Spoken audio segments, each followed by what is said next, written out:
Celebramos hoje a memória de São Martinho de Lima, um santo peruano, latino-americano, que viveu lá no tempo das descobertas, na passagem do século XVI para o XVII, né? Ele viveu, nasceu, né, no final do século 1500, ou seja, bem perto do descobrimento do Brasil. Nessa época, os espanhóis estavam com grande exploração dos metais preciosos no Peru, e era muita gente que ia para o Peru. Um nobre espanhol, então, que estava no Peru, terminou tendo esse filho, chamado Martinho, com uma escrava alforriada. Então, o menino era mestiço, metade branco, metade negro, né? Ou seja, mistura de raças. E o pai, então, não o reconheceu e não o registrou no livro de batismo. Por isso, no registro de São Martinho está lá, pai desconhecido. Mais tarde, o pai, então, se arrependeu e reconheceu a ele e reconheceu a uma irmã e terminou cuidando desses dois, né? De ambos irmãos, que eram filhos dele com esta negra alforriada. São Martinho, então, isso foi a época que ele foi para o Panamá, retornou para Lima. Quando retornou para Lima, quis entrar na vida religiosa. E aqui vem, então, a parte que fica mais clara, mais ressaltada, a santidade de São Martinho. Por quê? Primeiro, a sua grande humildade. São Martinho entrou para os dominicanos como irmão donato. O que quer dizer isso? Ele não era propriamente religioso. Ele era simplesmente uma pessoa que vivia como empregado do convento, vestia o hábito dos dominicanos, mas não fazia parte da comunidade religiosa, porque não tinha votos, não era admitido como religioso propriamente dito. E por que isso? Porque na época os superiores dos dominicanos não achavam oportuno ter um irmão que fosse mestiço como ele, claramente por razões de preconceito racial, né? Então, quando o pai de Martinho, que era nobre espanhol, soube que os dominicanos não queriam admitir o seu filho, nem mesmo como irmão religioso, não era para ser padre, só como irmão, o superior reagiu dizendo que não, que as regras não admitiam isso, mas que ele iria deixar o próprio Martinho resolver esse problema. Vamos consultar Martinho. E São Martinho, então, respondeu dizendo que ele queria permanecer como irmão donato, porque ele queria imitar Jesus e ser igual a Jesus na humildade. Ou seja, desprezado e considerado como um nada. E assim ele viveu a vida dele, né? Ali ele trabalhava no convento, fazia os trabalhos mais humildes, inclusive era o barbeiro dos outros frades, cortava o cabelo. Ele é padroeiro, São Martinho é padroeiro dos barbeiros, né?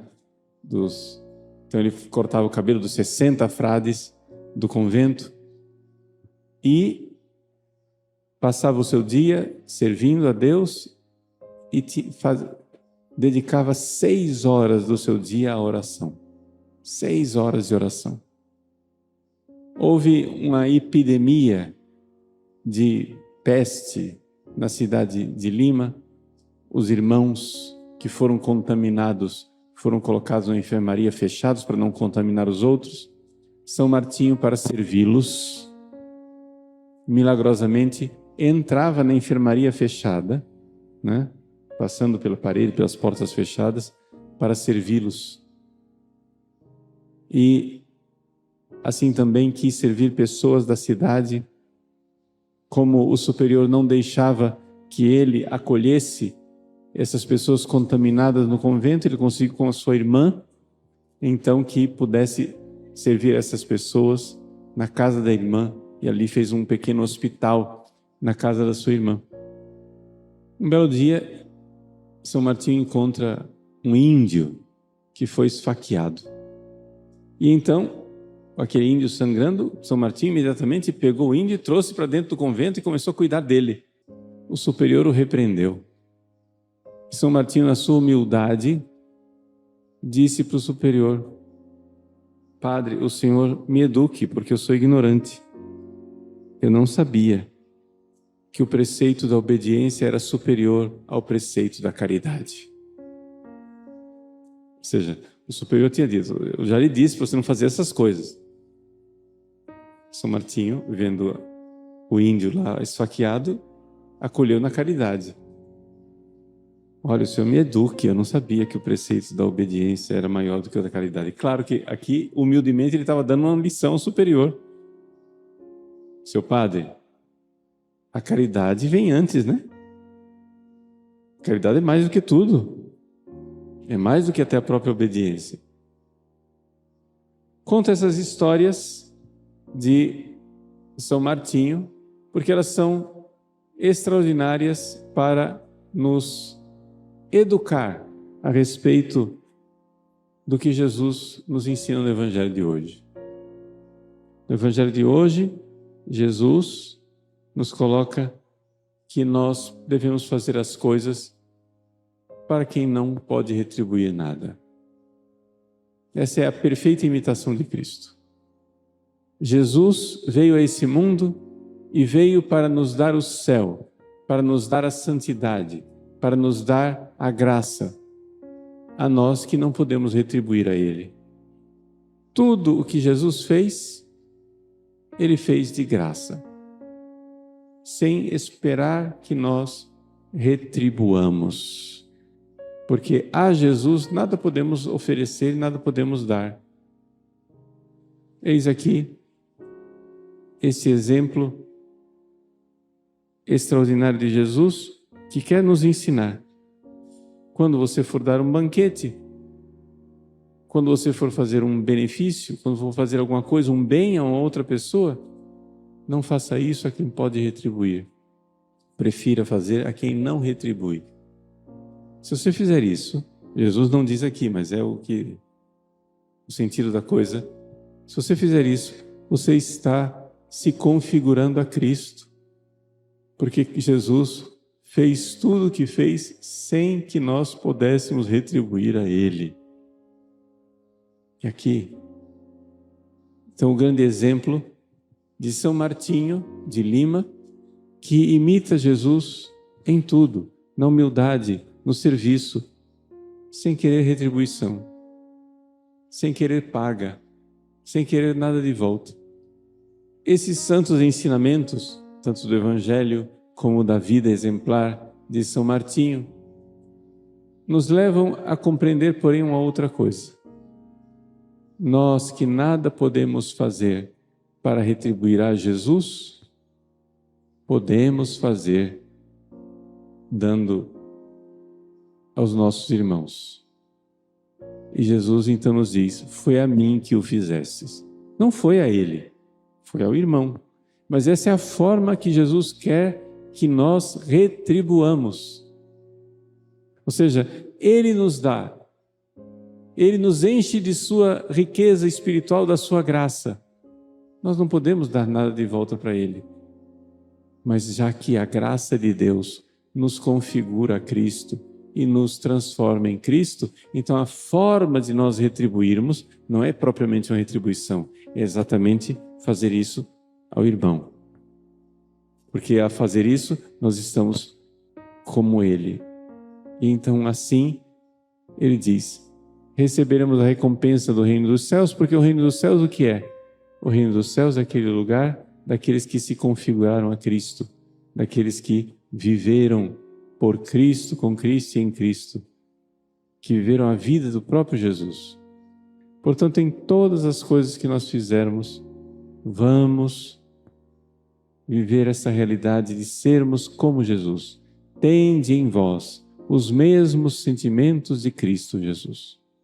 Nesses dias que nós sufragamos as almas dos fiéis que estão no purgatório, vamos nos lembrar que a Igreja concede indulgência sempre, não somente nesses dias, todos os dias do ano. Indulgência parcial, mas é indulgência para aqueles que fizerem o bem aos necessitados. Fazer uma obra de caridade, são as chamadas concessões gerais, né?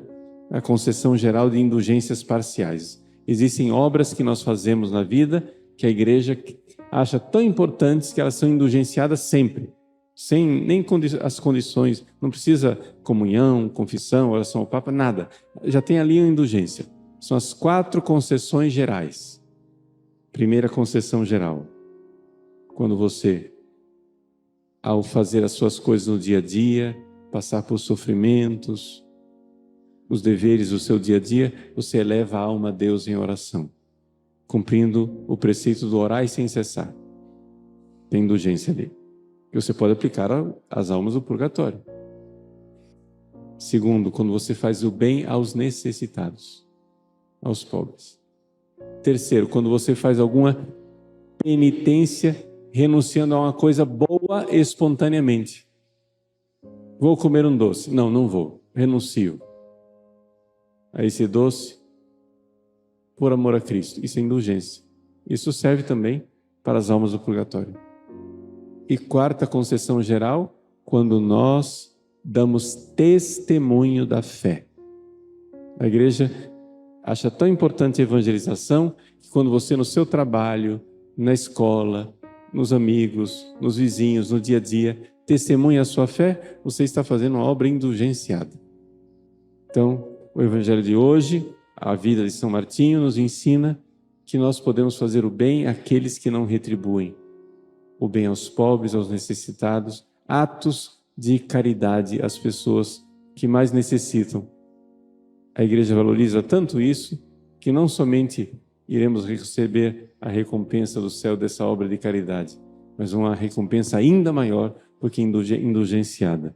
E podemos aplicar isso também aos nossos irmãos, que são os mais necessitados, as almas do purgatório. Se nós podemos fazer, se Jesus elogia nesse Evangelho, de nós fazermos algo a quem não pode retribuir, as almas do purgatório são aquelas que não podem nos retribuir. Elas nada podem fazer ali no purgatório. Então façamos, né? Façamos caridosamente, rezando pelos nossos irmãos falecidos.